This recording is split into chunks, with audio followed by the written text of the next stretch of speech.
ni hatari Prince Kid yaranyirukanye yaranyirukanye nta kundi none se ko ari akarima ke abantu bati ko tubona jori Prince Kid kugenda mwigize ry'agace gakibi turabigenza gute ntacyo yantwara turacyarubanamo naho nanshira turi kumwe tu uravuga ati n'ibinanga nazana Miss East Africa mu Rwanda niko bimeze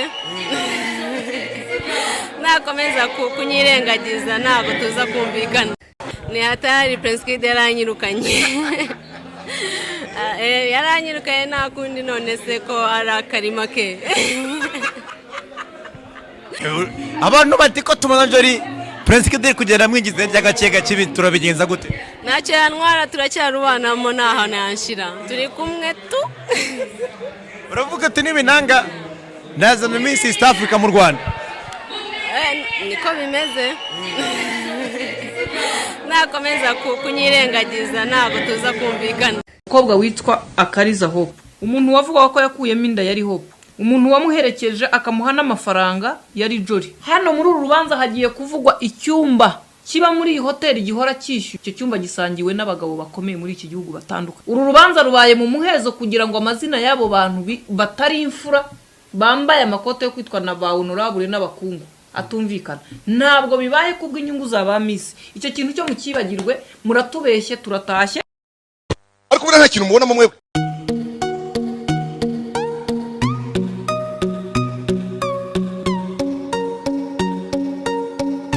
guys ibintu biteye agahinda nubwo byatangiye abantu baciye urubanza Prince Kid bavuga ati Prince Kid nabambwe ariko nkuko mubyibonera gahunda yapanzwe kera iki gihe nkuko mubibona iyi video uyu Miss Mutesi Jori ari kuvuga uburyo ngo Miss Rwanda ngo Prince Kid yagize nk'akarima ke avuga ko bagiye guhangana iyi video yayikoze ubwo yaravuye Tanzania muri Miss East Africa icyo gihe avuye muri Miss East Africa nibwo yakoreye ikiganiro na Irene muri ndahabi muri The Choice bagirana ikiganiro ndetse avugamo ibi byose bigaragaza igihe umugambi watangiye gucurirwa ngiye kugaruka amabanga akomeye y'ibintu byabaye mutari muzi murumirwa kuko ibi bintu bikomeje kuba byinshi ngenda komeza kugenda mbagezaho aya makuru yose 5 kuri 5 nihuse cyane rero ngareka ndeke gutinda mu makoni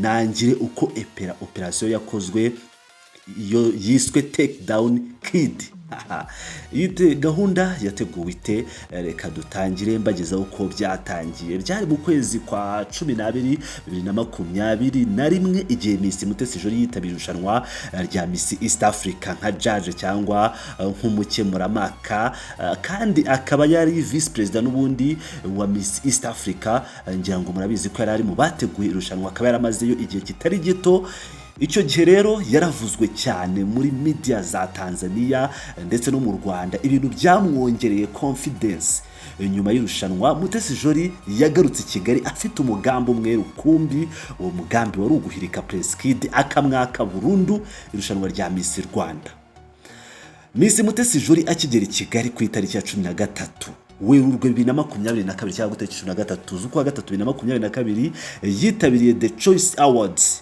nyuma nta kurya iminwa yatangarije Irene muri ndahabiko atangaza ku mugaragaro ko Prince Kid Miss Rwanda yigize nk'akarima keko kandi yari yiteguye guhangana nawe abenshi bagize ngo ni ibintu bisanzwe nyamara Jori yaratangije intambara kuri Kid asa nkaho amuteza inzego za leta zirebera irushanwa avuga iby'akarima ke n'ubundi umugambi wacuzwe ute Miss Mutesi Jori na Joel Rutaganda wari ushinzwe media and communication muri Rwanda Inspiration Backup itegura Miss Rwanda bashuze umugambi w'uburyo bazanyaga Prince Kid irushanwa nibyari kuborohera kubona ikintu cyatuma Prince Kid yamburwa irushanwa gusa nk'abantu bari bamaranye imyaka myinshi na Kid ari boss wabo bari bamuzi bihagije bazi n'amabanga bafitanye hagati yabo bwite ndetse n'amabanga y'abakobwa baciye mu irushanwa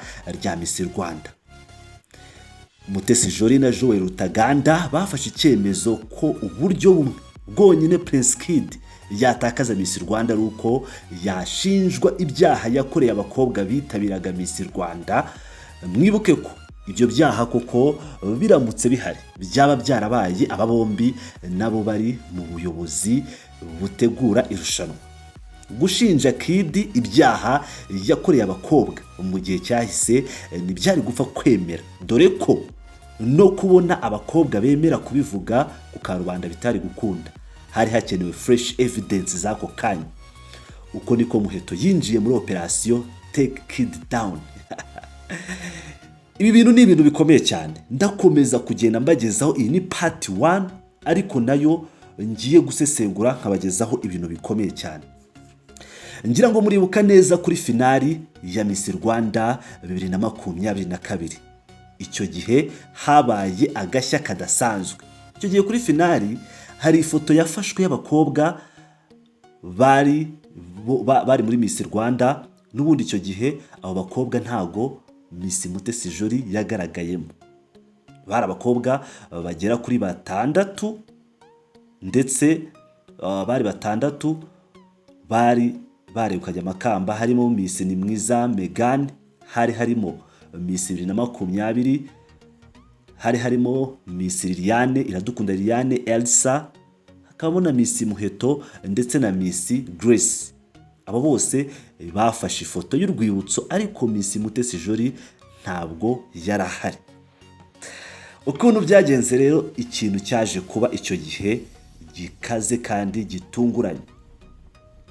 Miss Megan twibuke neza we na Elsa na Liliane, abo Miss uko ari 3 bibwe telefone.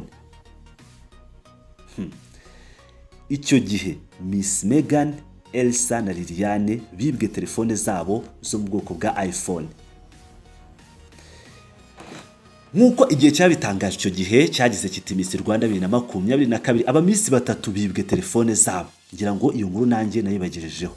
Byari ku itariki 20 z'ukwezi kwa Werurwe 2022, aho bagize bati mu birori bibereye ijisho urugendo rwo gushaka nyampinga w'u Rwanda mushya rwaraye rushyizweho akadomo. Ikamba rigiye gukanwe na Nshuti Divine Muheto, umukobwa w'imyaka 19.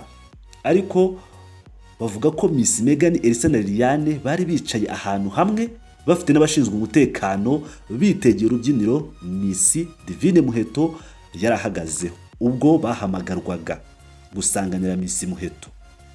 Babikoze ariko bagarutse mu byicaro byabo basanga telefone zabo zibwe n'abantu batigeze bamenyekana.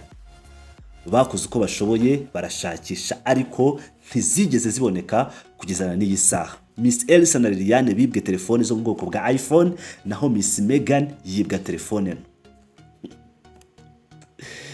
Ibi bintu rero bikomeje gukomera kandi bifata indi sura, kuko Miss Mutesi Jolly umugambi yafashe cyangwa plan afite yari yo guhirika n'ubundi Miss yari yo guhirika Prince Kid kugira ngo yukane irushanwa rya Miss Rwanda. Ibi bintu rero byajemo akariza hope, nabyo turi buze kugarukaho muri episode zigera zikurikira, kuko amakuru yo ni menshi ndagenda mbibagezaho gake gake uburyo Miss Muheto yinjiyemo, uburyo bibwe telefone, uburyo akarize hope yakangishijwe gukuramo inda.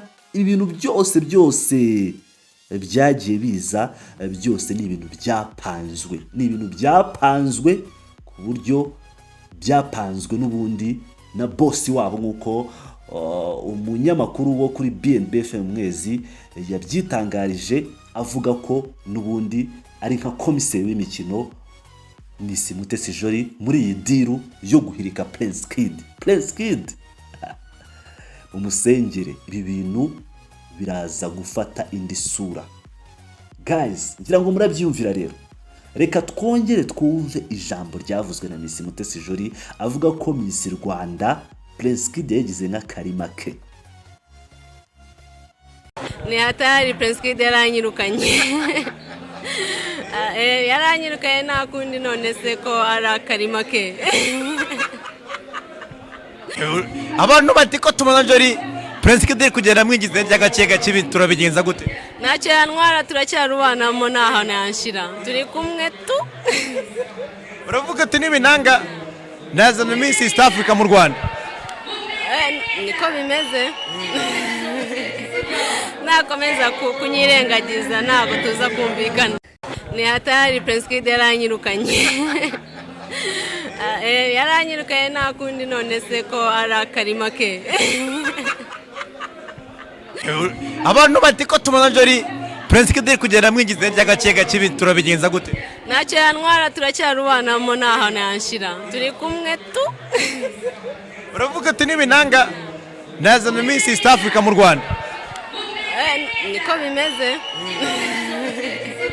nakomeza kunyirengagiza ntabwo tuza kumvikana. Umukobwa witwa Akariza Hope, umuntu wavuga ko yakuyemo inda yari Hope, umuntu wamuherekeje akamuha n'amafaranga yari Jolly. Hano muri uru rubanza hagiye kuvugwa icyumba kiba muri iyi hoteli gihora cyishyuye. Icyo cyumba gisangiwe n'abagabo bakomeye muri iki gihugu batandukanye. Uru rubanza rubaye mu muhezo kugira ngo amazina y'abo bantu batari imfura bambaye amakote yo kwitwa na ba honorable n'abakungu atumvikana. Ntabwo bibaye kubw'inyungu za ba Miss. Icyo kintu cyo mukibagirwe, muratubeshye turatashye. Ariko nta kintu mubona mu mwebwe.